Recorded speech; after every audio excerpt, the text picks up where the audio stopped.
except on this occasion he was without that because he couldn't be apparently in Jerusalem where he wanted to be or where he would like to have been.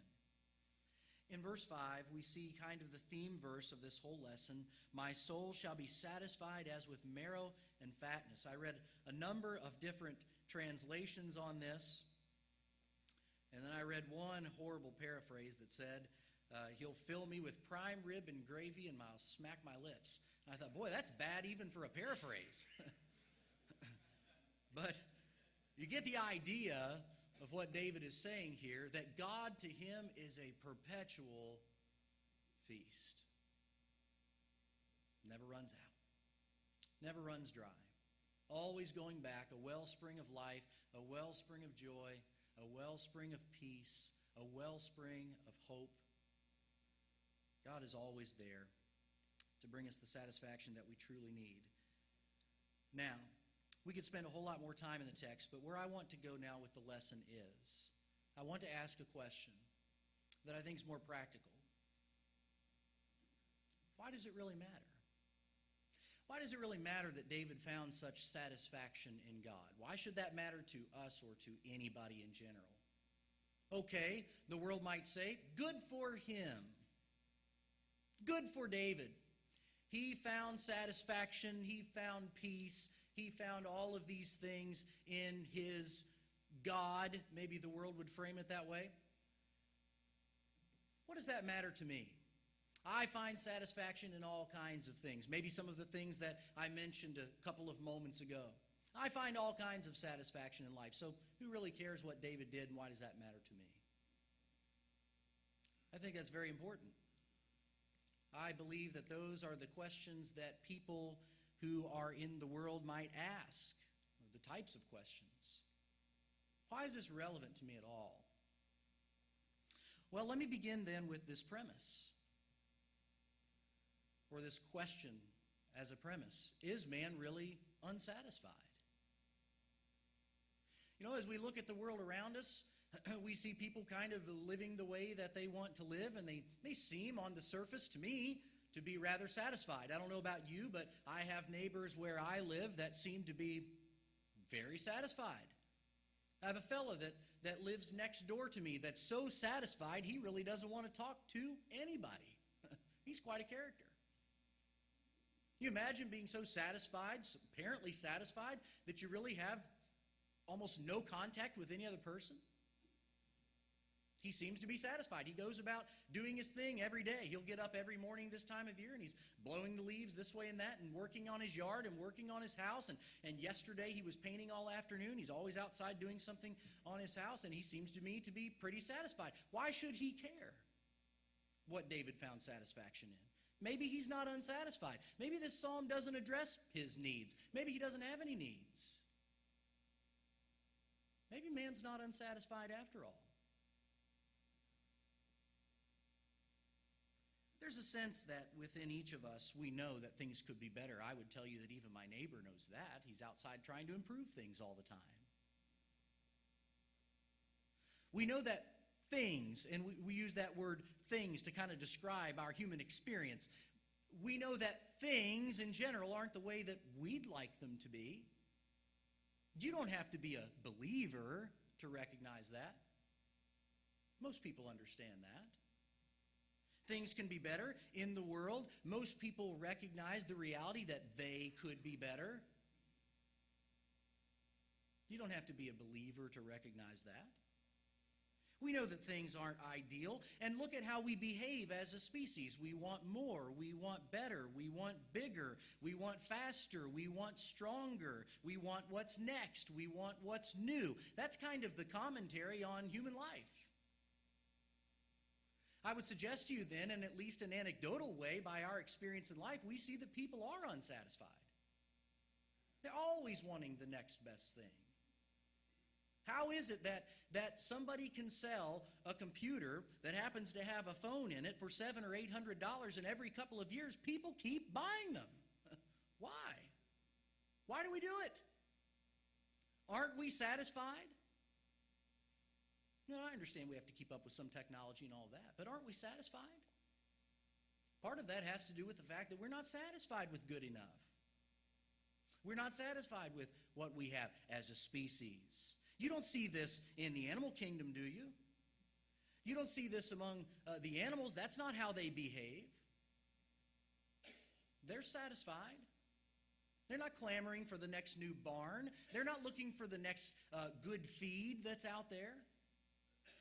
They're not standing out there on the fence complaining about the hay that you give them today. It's different than what you give them yesterday. But that's how we behave. Man is unsatisfied. In fact, man is perpetually unsatisfied. Things are not the way they're supposed to be. We're not satisfied with government. We're not satisfied with other people. We're not satisfied with economics. We're not satisfied with anything. I'm not saying that's necessarily a bad thing. I'm just saying that it's true that we're unsatisfied. Paul addresses this in the New Testament. In Acts chapter 17, he talks about this in his day. You remember this when he goes to Mars Hill and he's speaking with the philosophers there. He says in verse 24, God that made the world and all things therein, seeing that he is Lord of heaven and earth, dwelleth not in temples made with hands, neither is he worshipped with men's hands as though he needed anything, seeing he giveth to all life and breath and all things, and hath made of one blood all nations of men for to dwell on the face of the earth, and hath determined the times before appointed and the bounds of their habitation. God put him here, made him the way he was, and stuck him here for a reason. Verse 27 begins with the word that in the King James, that word of purpose. Here's why. That they should seek the Lord, if haply they might feel after him and find him, though he be not far from every one of us. God made us as seeking creatures.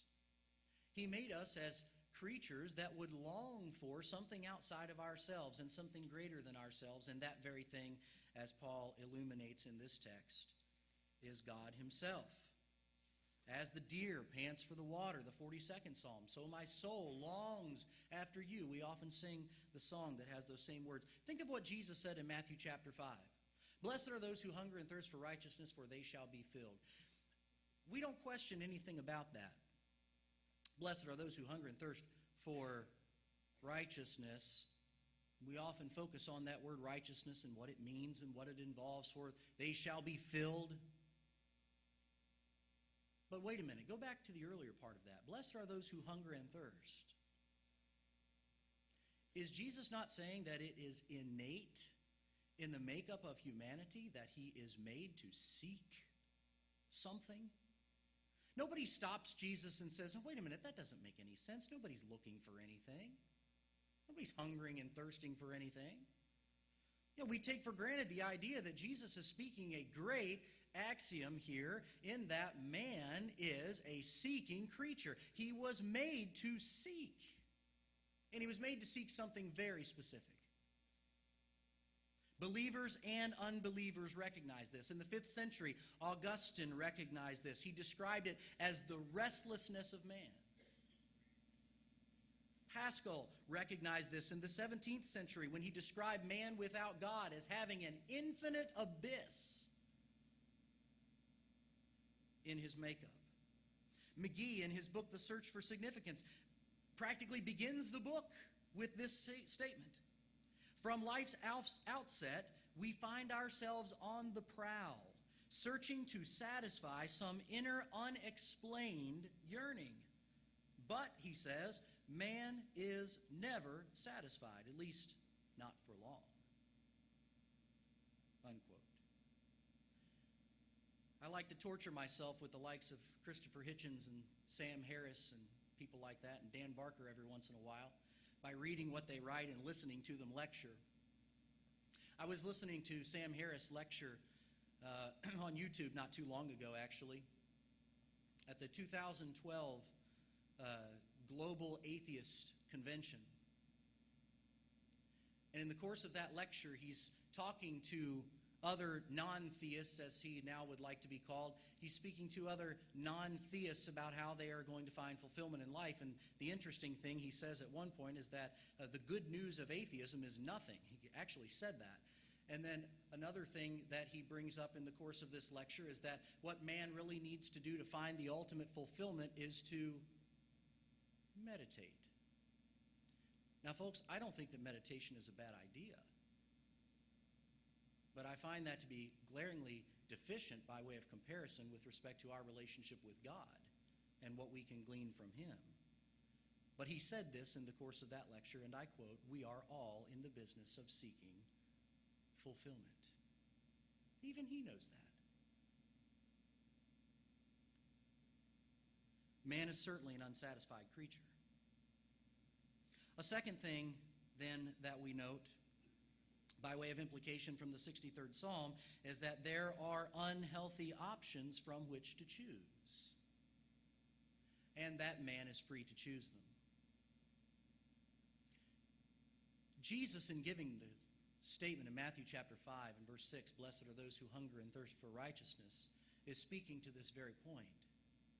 Blessed are those who hunger and thirst for righteousness. It's not just a good idea, it's not just a good saying, and it's not just a true saying, although all of those things are the case. It is a statement of contrast. In fact, all of the Sermon on the Mount really are statements of contrast. This is how the world sees things. This is how the world lives. This is how the world acts. This is how the world responds, but not you. You are the light of the world. You do this. You do that. And this statement is no different here. Blessed are those who hunger and thirst for righteousness. For they, just like the salt and light statements, for you are the light of the world. You and you alone are the light of the world. You and you alone who thirst for righteousness will be filled. Only you.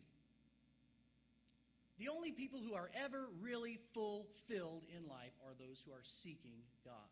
Is that not what Jesus means by way of implication in Matthew 5:6? That's what David understood.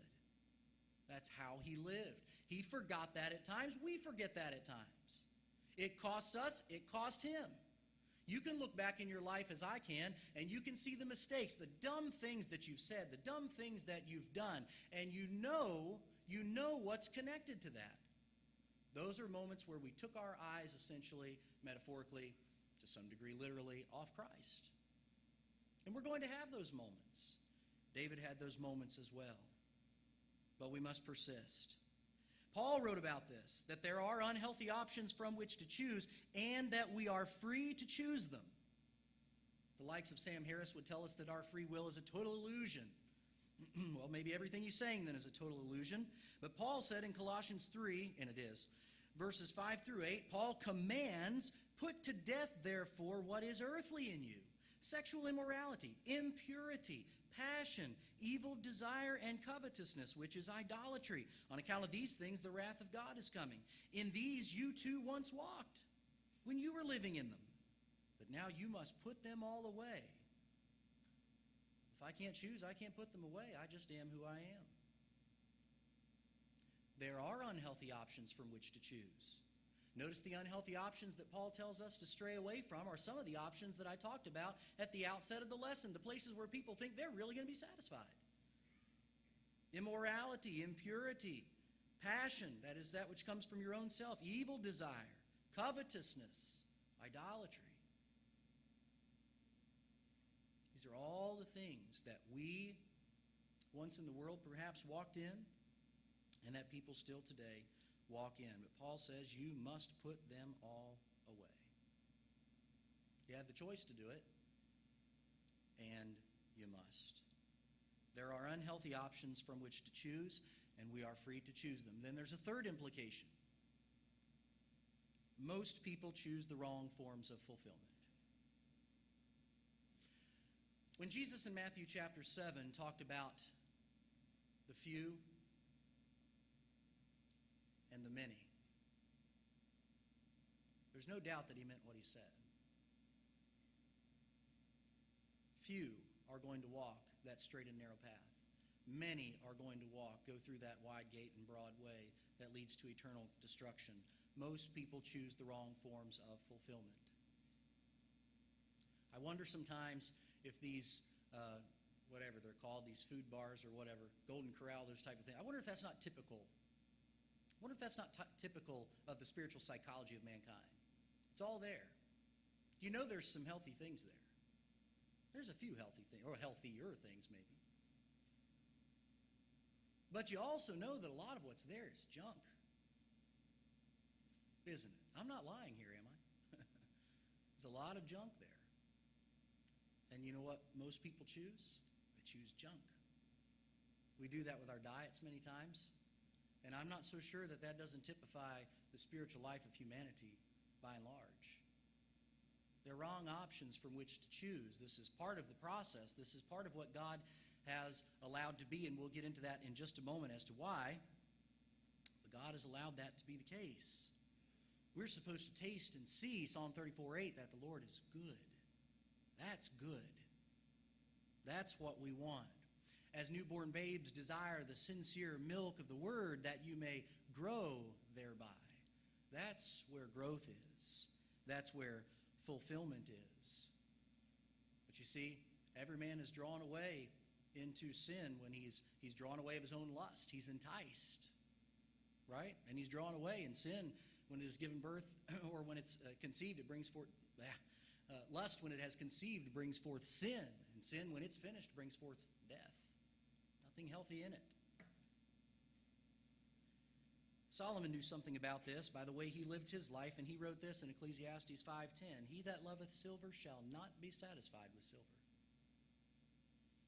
nor he that loveth abundance with increase. This is also vanity. Most people choose the wrong forms of fulfillment. So in the fourth place, number one, man is certainly unsatisfied. Number two, there are unhealthy options from which to choose, and we can choose them. Number three, most people do choose them. Number four, the world cannot provide enduring satisfaction. Cannot. Love not the world, neither the things that are in the world, John wrote in 1 John chapter 2. For all that is in the world, the lust of the flesh, the lust of the eyes, and the pride of life, are not of the Father, but are of the world. And the world is passing away. All of those things are rubbish.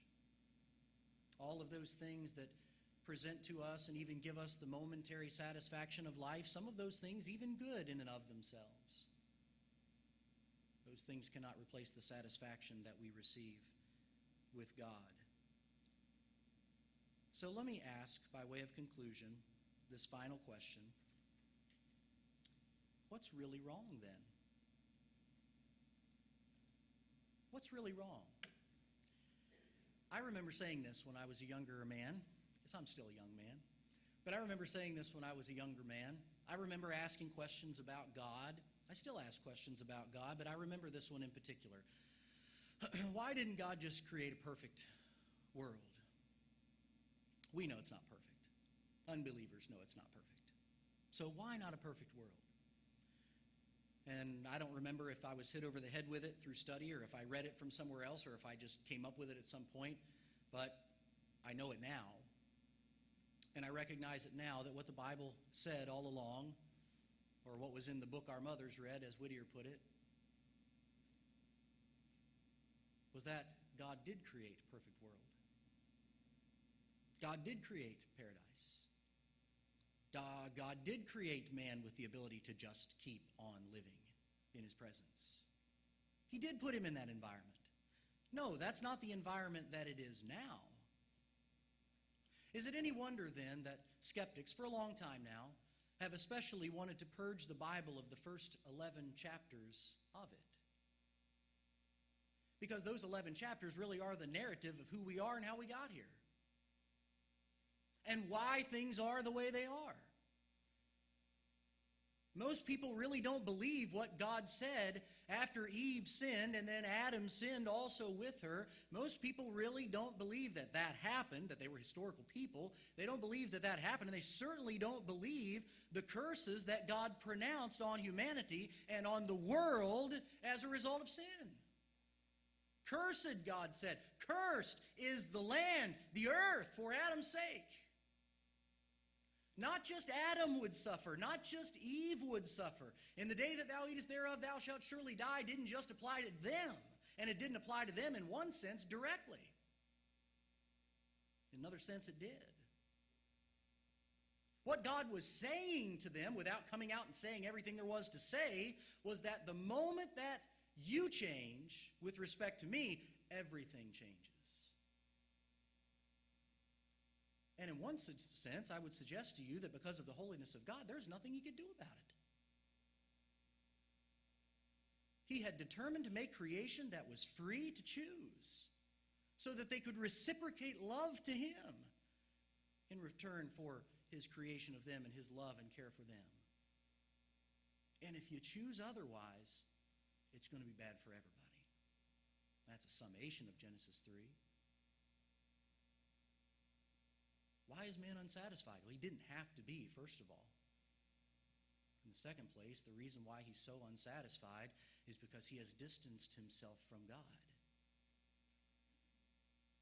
And he's being enticed in the interim of that space to find fulfillment in all the wrong places.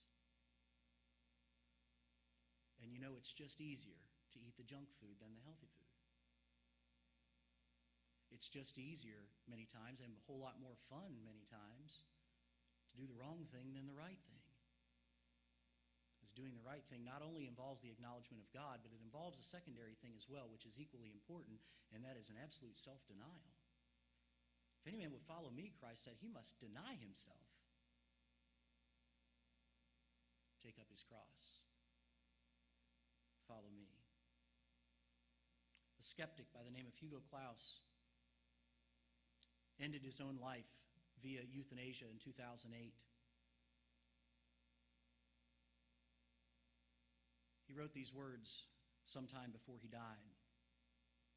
Every day we should wake up foaming at the mouth at the injustice of things. Well, he wasn't wrong. But he apparently wasn't right either.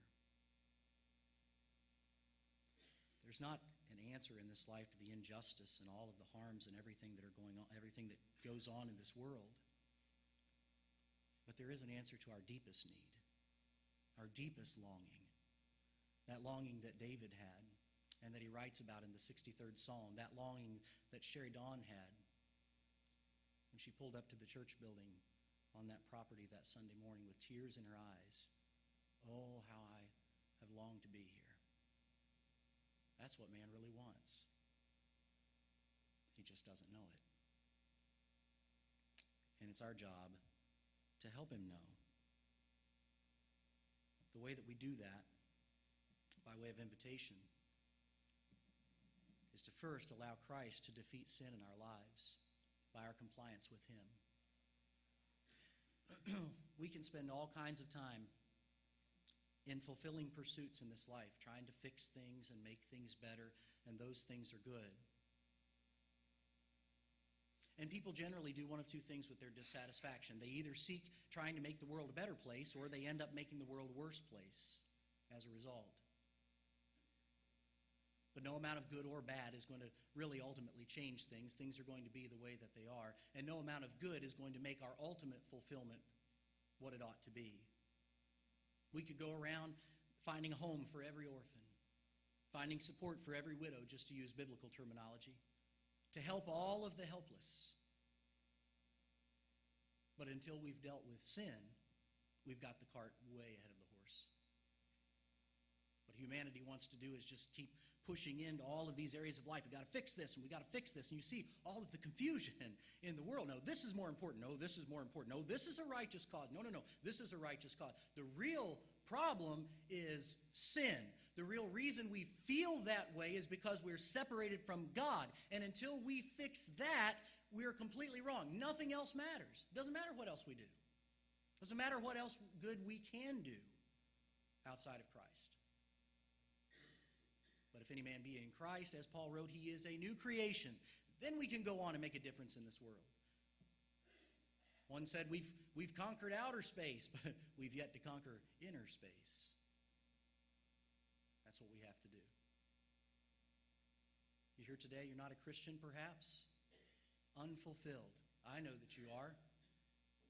I've lived that life. I know that you are, and there's no reason for it.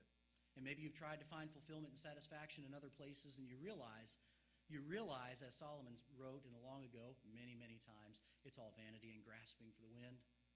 How much of it can you hold on to, and how long will it last? Compare that with the joy and the meaning of being forgiven and having God in your life. Would you confess your faith in Christ today, repent of your past sins, and put Him on in baptism? We would encourage you to do that very thing. Maybe you're a child of God, and you've wandered away, seeking fulfillment in other places in life, and you've separated between you and your God. Maybe you need this very hour to repent of that. An invitation song has been selected. We'll sing, and if you need to respond, we encourage you to come while we stand and while we sing.